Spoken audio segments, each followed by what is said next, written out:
Hello అండి, అందరికీ నమస్కారం. నేనైతే టమాటా పచ్చడి చేస్తున్నానండి. ఇది నిల్వ పచ్చడి.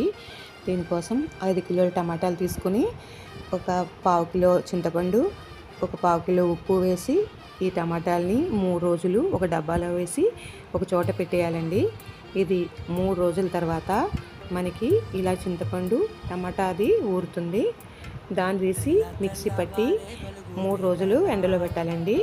ఇది బాగా ఎండిన తర్వాత ఇలా కారం, కొంచెం ఆవాలు మెంతులు వేపి కొద్దిగా పిండి దీంట్లో పల్లి నూనె వేసుకోవాలండి. ఇలా వేసుకొని ఇలా శుభ్రంగా అయితే మనం కలిపేసుకోవాలి. కలిపిన తర్వాత దీనికి మనం పోపు కోసం పల్లి నూనె వేసుకొని వెల్లుల్లి, జీలకర్ర, ఆవాలు, కరివేపాకు, మీకు నచ్చితే కొంచెం ఇంగువ కూడా వేసుకోవచ్చండి. వేసుకొని ఇలా పోపు వేసుకుంటే టమాటా నిల్వ పచ్చడి ఎంతో రుచిగా ఉంటుంది.